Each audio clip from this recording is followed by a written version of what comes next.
বিদ্যুৎ ও জ্বালানির দ্রুত সরবরাহ বৃদ্ধি সংক্রান্ত আইনের দায়মুক্তির সিদ্ধান্ত অবৈধ ও জনবিরোধী বলে আদেশ দিয়েছে আদালত।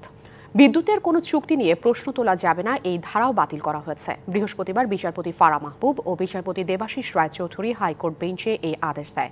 আদালত বলেছে, কুইক রেন্টাল বিদ্যুৎ কেন্দ্রগুলোর সঙ্গে চুক্তি পুনর্বিবেচনা করতে পারবে সরকার।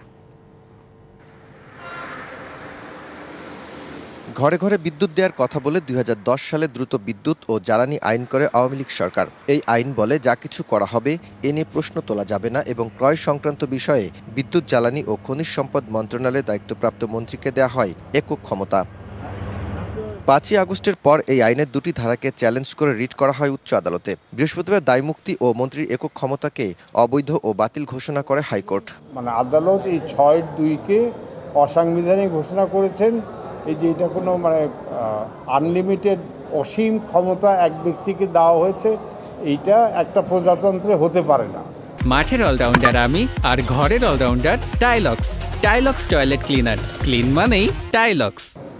এইটাই মূলত এই কারণেই ৬-২কে অবৈধ ঘোষণা করেছে।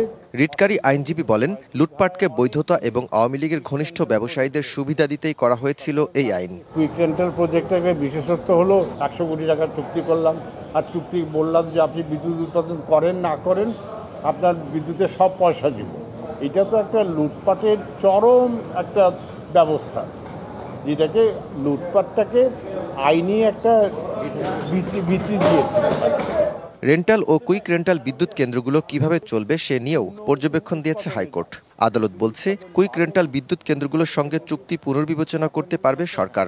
ওইসব বিদ্যুৎ কেন্দ্র যাতে আরও পূর্ণ উৎপাদনের নিয়ে যেতে পারে সেই জন্য সরকারকে পদক্ষেপ নিতে বল। কুইক রেন্টাল বিদ্যুৎ কেন্দ্রগুলো বসিয়ে রেখে হাজার হাজার কোটি টাকা ক্যাপাসিটি চার্জ দিয়ে আসছিল আওয়ামী লীগ সরকার। বিগত সরকারের ১৬ বছরে ১ লাখ কোটি টাকারও বেশি খরচ করেছে তারা, যার অধিকাংশই বিদেশে পাচার হয়েছে বলে মনে করেন জ্বালানি বিশেষজ্ঞরা। Daud Khan, DBC news, Dhaka.